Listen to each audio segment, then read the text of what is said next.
It's crazy. Coming to you live once again. Oops. Coming to you live once again. Let's just talk about this one more time. This probably be the last time I do this though. Real spill. Till the next debate. Till the next debate. This probably be the last time I do this. They always say it's two things you're not supposed to talk about, right? Religion and politics. And yet here I am. Religion and politics. Stay away from those topics, even with your closest friends and family. You never know what you might get, you know? But yeah, this is a reaction. This is a reaction video, part 2. Only because, and I'm just going to start talking. I'm only doing this because the day after the debate between Biden and Trump, obviously there was a lot of emotional feelings, a lot of reaction, a lot of thoughts about what was seen the night before. And I went live and just, talked a little bit about how I was feeling, just like everybody else. Just like everybody else. I just feel like, yeah, there's something, sorry, using the phone as a mirror. I just started talking about how I felt about it. I wanted to give my opinion on it. It was fresh. It was brand new, fresh out the gate, hot off the presses. My immediate reaction to what I seen at the presidential debate. And it's just, it's just how I took it. My impressions. I talked a lot about how I live in a blue state. That don't necessarily make me blue. I'm not telling you that I'm red. I'm just saying I live in a blue state. I'm a black girl in a blue state. That's all I was trying to tell y'all. And also the fact that Biden performed very poorly. I went back and I watched a couple of clips from the debate, and there were a few times that he was speaking what seemed to be coherently, don't get me wrong. But for the most part, I stand by what I said in the first video. I stand by that. I talked a lot about Kamala, Vice President Kamala. She like a phantom at this point. Like, I don't know who she is or where she is or what she does. Hi, Jamira. Thank you for stopping by. We have this vice president that is very low key and potentially is trying to secure her own seat in the White House. And that's why she doesn't get too vocal and she don't get too involved. Thank you for joining me. Ha. I'm just going to call you Ha. I don't know what the rest of your name is, but thank you for stopping by. Thank you for stopping by, Giant or John. So I talked about Kamala. Why did I bring up Kamala? Only because she is the VP at the end of the day, is she not? Like, she is the number 2 in line. Like, if something happens to Biden, she becomes president. Like, that's the rules. I appreciate that, Jamira. That's the rules. So it's not like I'm just bringing up Kamala out of the blue. It's not like I just picked Bozo the Clown. I said her because she's our vice president. And when Biden drops, you know what I'm saying? If and when that day do come and he's still president when that happens, she will be the president. So yeah, we got to take a look at her and see what she got going on. We need to know where her mind is at. We need to know why she kind of plays the background and don't get involved as much. You know what I'm saying? And yes, as black people, I don't think that has anything to do with whether or not we should be for or against that lady, because at the end of the day, she is of another race. She is half black and half Asian. She is of another race. We don't have to necessarily claim her or disclaim her. You understand what I'm saying? I know there was a lot of people who made reference to race, and that's fine because race is and always will be a factor. Don't let nobody tell you no different. Absolutely, Kiana. I mean, hey, if you had 34 felony convictions, I mean, you would probably be texting and posting from prison. You know what I'm saying? Or at least from the county.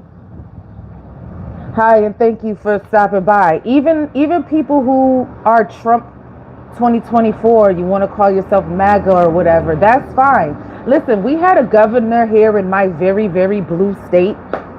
We had a governor and he had a radio talk show and I used to listen to it. And he used to say, labels are for soup cans. And I swear that's like one of the corniest little probably white cliches that get spread around amongst y'all that we don't really say. But I felt that. I still feel that to this day. Labels are for soup cans. Sometimes I do get corny and I use that terminology because I don't want to be a Republican or a Democrat. You feel what I'm saying? I don't want to be red or blue. I just want to know what's going on in my state. And, you know, actually, someone brought up a very good point in the comments on my last video that we really need to be concerned about what's going on locally more so than at a federal level. And that actually is really true. Yes, landlord from Alabama, we all need to be talked off of this ledge right now. There's a lot of division among a lot of different sectors of people right now. And I get it and I understand that. It's not something that is not comprehensible. But labels are for soup cans. Just because I live in a blue state don't mean I agree with everything blue. You know what I'm saying? I'm just because I'm a woman, it don't mean that I'm pro every woman candidate. Nah, it don't work like that. But yes, I brought up Kamala because at the end of the day, if something happened to Biden, you feel what I'm saying? If the aliens were to attack, and I'm only saying this because I was watching Independence Day the other day. If the aliens were to attack, they're going to keep Kamala and Joe separated because if something happens to him, somebody's got to lead us. And guess who that leader is supposed to be? And it was very painful, CNG. I don't recommend it. Even though I did it, I highly don't recommend it. So yeah, Kamala does need to, she's a factor and she needs to be in the mix. You understand what I'm saying?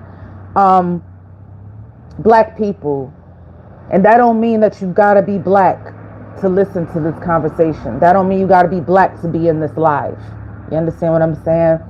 But black people, this is what we need to understand because the day after the debate, a lot of people were saying like, well, you know, Trump is a racist. I even said it, you know what I'm saying? Because he has said and done racist things. So, you know, silly me to call a spade a spade. But there was a question from the CNN moderator that was directed at President Joe Biden. And she literally said something to the effect of, you know, what are you doing for black people? You know what I'm saying? And for people who don't understand why black people have their own segment in a presidential debate, let me explain something to y'all. It's a reason why.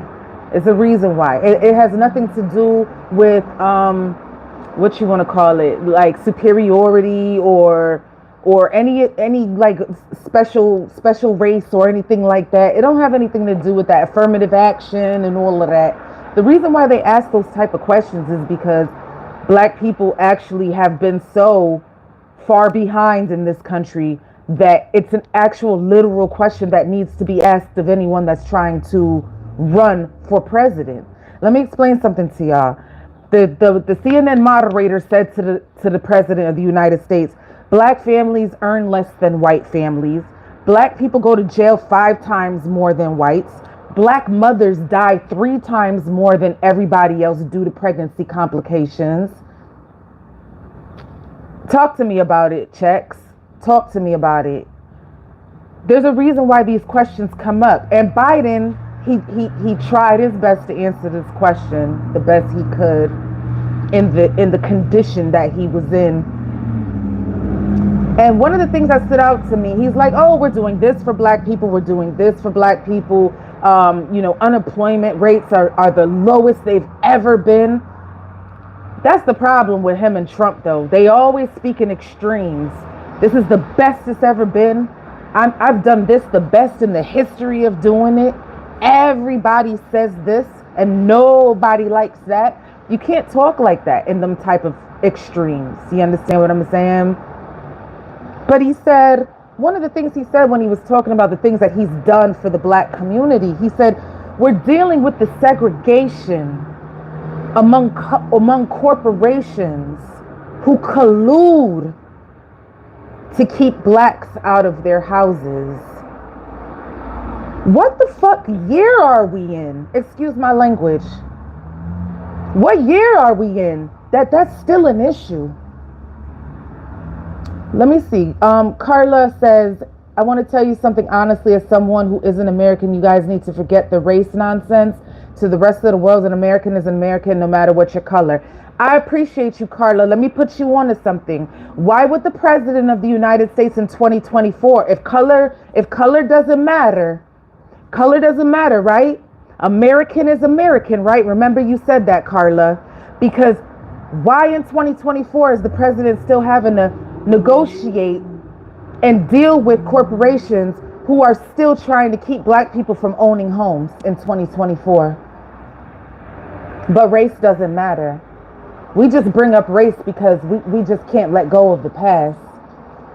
Carla, did you know that in 1967, black people still couldn't own a home in the United States of America? We are in 2024, ma'am. It hasn't even been 60 years since black people have been legally allowed and eligible to own a home in the United States of America. I need you to understand that. So the fact that it's only been about 50 years or 60 years, less than 60 years since black people have been able to own a home, there are companies out there and corporations out there and mortgage lenders out there that still have racist ways. You've got to understand, it hasn't even been 100 years. They still got it in their blood. It's still in their veins. You need to understand that. So this is not me making excuses for an entire race of people. I would never do that. But facts are facts. Laws are laws. There was laws. Like, they had to literally make a law that said, let black people buy houses. I need you to understand that. 1968. So, and then Trump butts in and says, Biden doesn't do anything for you blacks. Look at his immigration policy. He's letting all the immigrants come across the border. And when the immigrants come across the border, guess what? They're taking all the black jobs. And everybody the next day, all the black people woke up the next day and said, what the hell are black jobs? Come on, y'all. Let's just be real. We know what black jobs is. We got to just be honest with each other. Why is we trying to act like we don't know what he's talking about? One thing I like to say when it comes to Trump, he's going to shoot from the hip. He has no filter. He's just going to go ahead and talk. And a lot of times it's a lot of hyperbolic statements coming out of his mouth. It's a lot of braggadocious statements coming out of his mouth. But one thing he's going to do is he's just going to say what's on his mind. The question was about, what are you doing for the black community in America? And Trump said, look at his immigration policy. So you might be wondering, what does immigration have to do with black people in America? Well, Trump will tell you. He said, you letting all these people come across the border, and what are they doing? They coming and they're taking all y'all jobs. Talking to black people. They taking black jobs. What the fuck are black jobs? I'll tell you what black jobs are. Because black people work in these industries the most. Janitorial, factories, warehouses, food service, call centers, hotels, security, airport baggage handling. When you fly, how often do y'all fly? Who do you see handling your baggage when you're sitting on the plane and they putting all the suitcases in the bottom of the plane? You can only answer that question if you fly a lot. You can't answer that question if you only been somewhere like once or twice. I'm talking about every time you fly. Who's putting your suitcases in the bottom of the plane? So when Trump says that, when he says black jobs, y'all, we can't get offended. What y'all getting offended for? You know what it means. But at the end of the day, immigrants can't take those jobs. Exactly, landlord from Alabama. If you fly a lot, then you know. If you know, you know. However, illegal immigrants can't get those jobs. So that's why those two things don't even go together. If you're an illegal immigrant, how the hell is you working for the airport? You wouldn't even apply for that job. They're going to want all kinds of background checks on you. You're not applying for that job. Now, a janitor somewhere, housekeeping, yeah, you could probably get jobs like that all day. JC Cowboys Network, what up with you? Then he talks about inflation. Why is it when the question is about black people in America, do we go to immigration and inflation? Why? Because black people earn significantly less money than whites in this country. So when people be like, why you always got to talk about race? Why it always got to be about race? Slavery was so long ago. Let it go. This is not about slavery. This is not about that. But I bet you it's about the repercussions of slavery. Come on, y'all. Y'all got to pay attention. Y'all got to listen a little closer. I didn't say the things I said in the last video for nothing. Those were my raw emotions coming off of watching a debate. But days later, it doesn't change the facts of the history of the United States of America in any way, shape, or form. And you could say that I'm Jamaican and I have Jamaican heritage.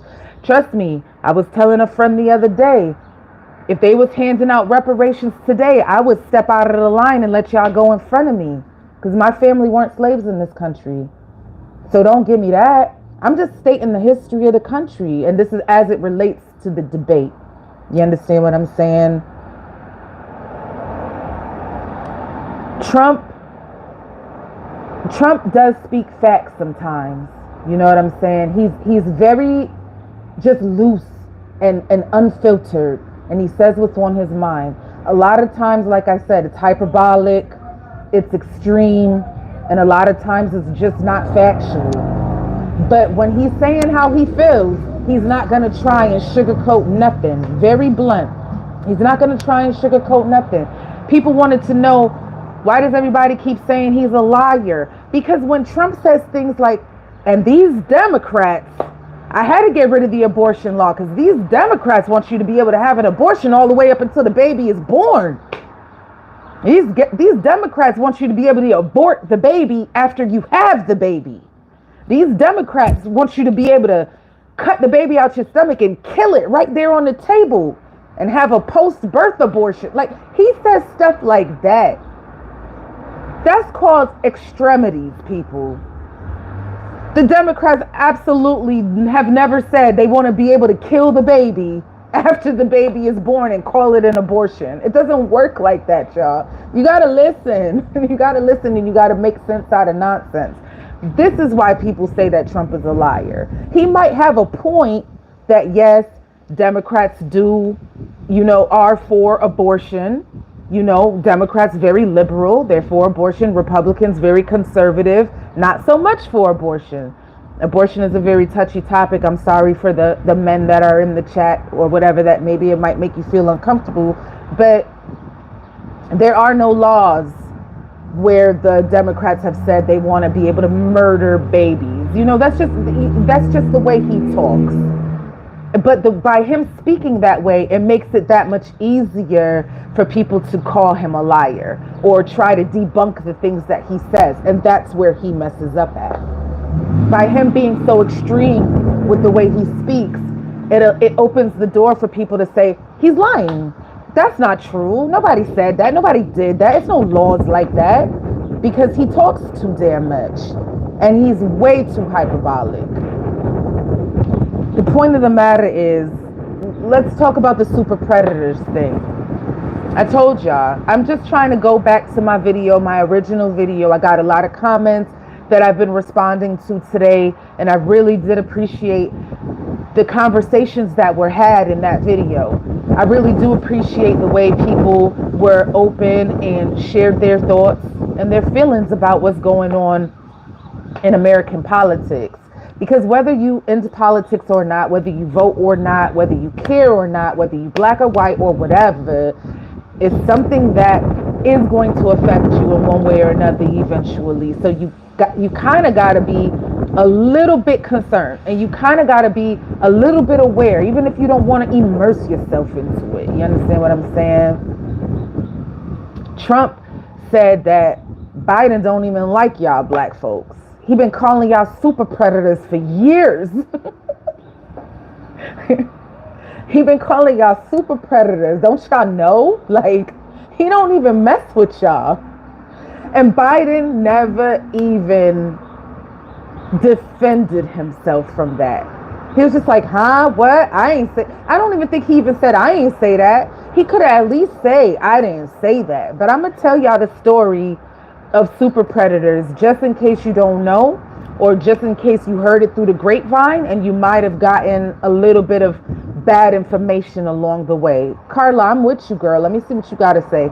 I don't think I explained myself right. I was trying to say that we from the rest of the world don't make a difference between Americans, but we do think that your politicians use the race card a lot. Okay, they do. You want to know why? Because they need black and brown votes.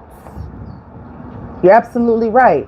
When you come from another country, you know what I'm saying? Like, my family's Jamaican, and like the majority of the country is Jamaican, and the majority of the country is black. I mean, it's sort of not the same issues. That doesn't mean that there aren't issues, but it's not a black-white issue kind of thing. You understand what I'm saying? So yes, they do use the race card, even though black people get accused of using the race card. Politicians use the race card in order to get our votes. Hopefully that makes sense. Super predators. Did Biden call us super predators? The answer is no. Did Biden call us predators? The answer is maybe. When Biden, way back in 93, okay, Biden was trying to push a crime bill through Congress. Biden been in government and politics his whole life. Biden been in politics and government for 173 years. So back in 93, he was trying to push this crime bill through. Now, this crime bill was directly attached to a 1986, like, just say no to drugs bill. Some of y'all might not know this. I'm not a history teacher. I'm not a history expert. I just know certain things. And, you know, and this is for you to go and research if you care enough and you want to know more. Go ahead and look it up.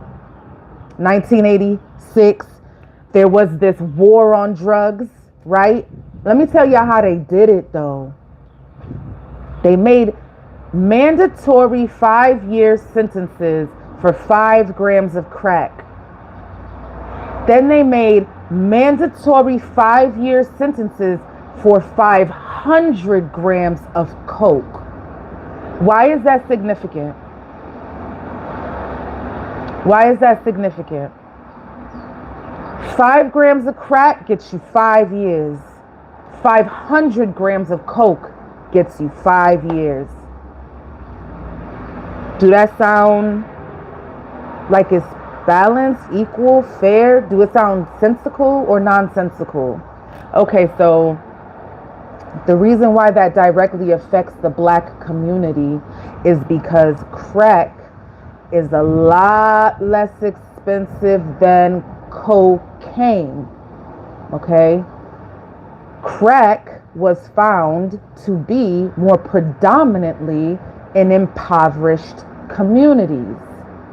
Impoverished communities tended to be most predominantly what? So who had the coke and who had the crack?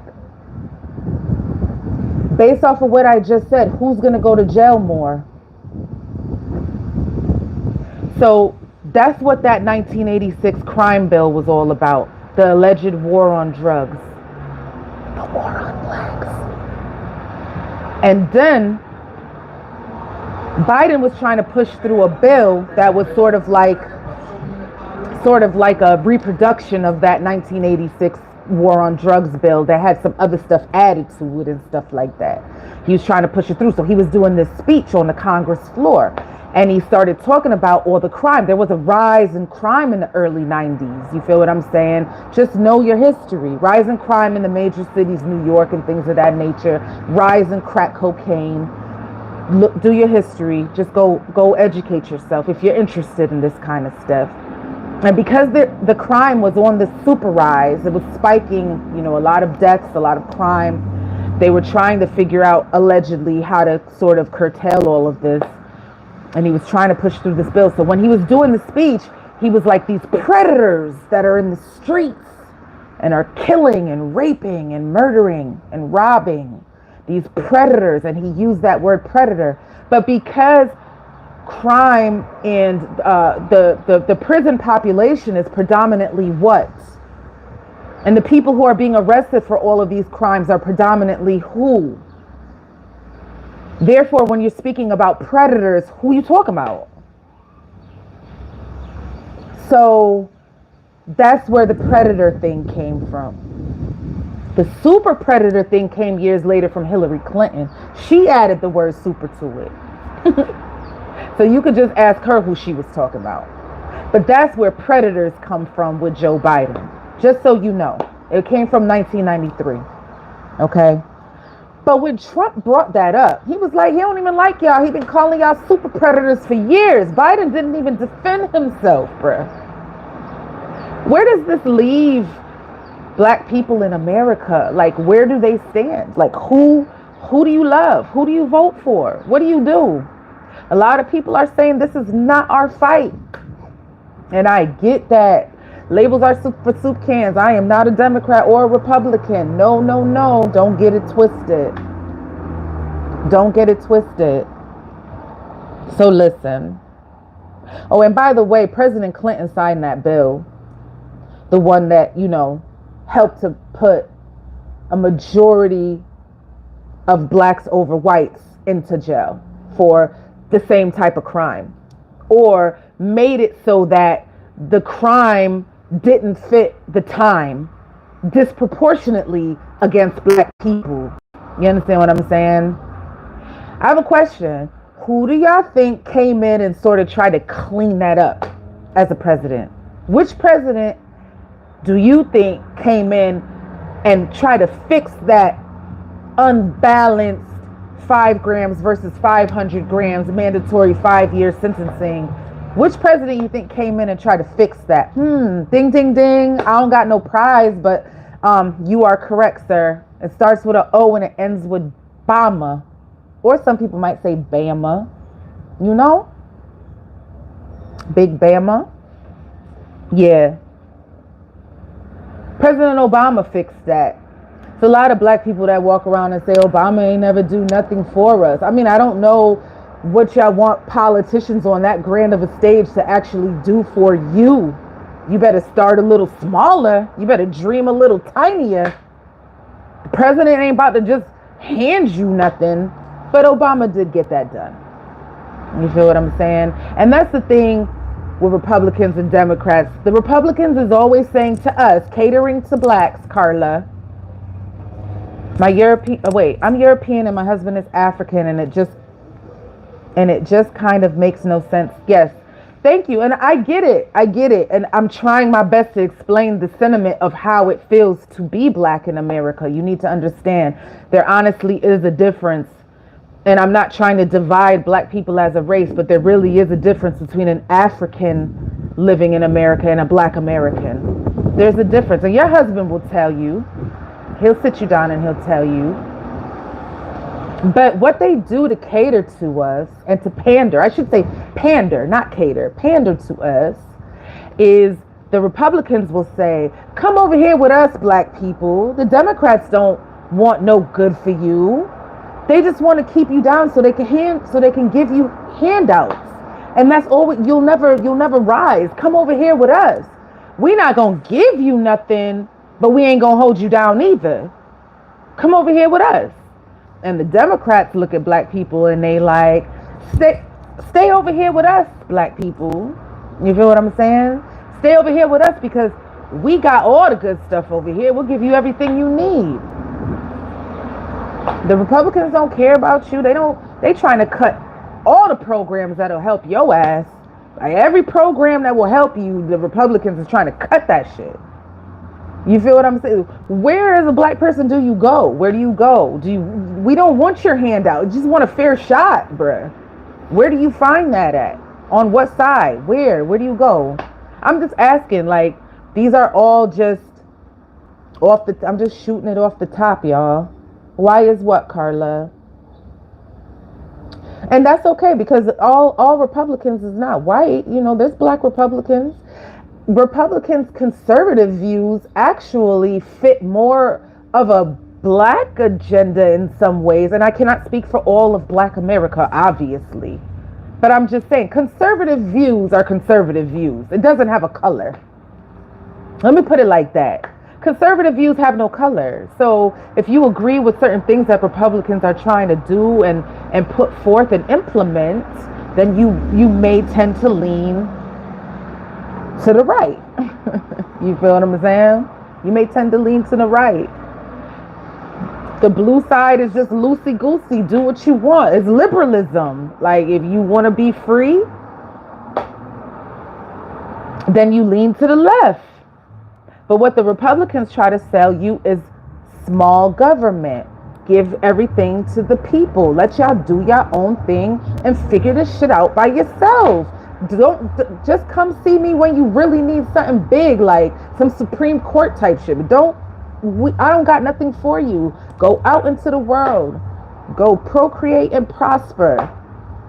Meanwhile, allegedly the sentiment with Democrats is come to us for everything you need. We got you. You know what I'm saying? That's kind of what the sentiment is between the two parties in layman's terms. How you feel about that, Carla? That's all it really is. So I just wanted to, like I said, I'm just coming back on here, just kind of shooting the shit with y'all. I really do appreciate the comments. They were challenging, they were gracious, they were thought-provoking, and y'all really showed me that, you know, this is on the minds of a lot of people all around the world. And I really do appreciate everyone who watched the original debate reaction, because it really was just from the heart and it wasn't planned. I just got on and I just started talking and y'all really responded. And so that's why I'm here to do it again. And you know what I'm saying? You can comment and get back to me and we can continue this conversation in the chat and in the comments. This is something that is I believe irreparable. And this is just what it is. This is just how it is. We cannot erase American history. We cannot erase the racial history in this country. And for people who try to tell you it's why you always got to talk about race, if anybody ever says that to me, I will tell them exactly why sometimes you've got to talk about race in America. Because this is America. That's why you got to talk about race. I don't care what year we're in. If the president just told you that there's still mortgage companies that have to be coerced into letting black people get loans to buy houses, don't ask me why I'm still talking about race in America. You understand what I'm saying? I appreciate y'all. I appreciate my new subscribers. Please understand and know this is not a political channel. Maybe we'll have these conversations every now and then. Maybe after the next debate, I'll be back with some more commentary. But honestly, this is a music channel. This is a hip hop channel, but it is a UGoddess channel. And I do talk about things that I care about. And this is one of those things that I was passionate about. So I appreciate y'all letting me talk to you about what's on my mind. And I appreciate the feedback and the back and forth. Even if you didn't agree with me, it was a wonderful conversation that we had. And I hope it does continue. You understand what I'm saying? Thank you for joining the channel. Thank you for the likes, and thank you for stopping by and giving me your time. I'll be back with Lyrics and Levels tomorrow night. We're going to be back to basics, back to what we do.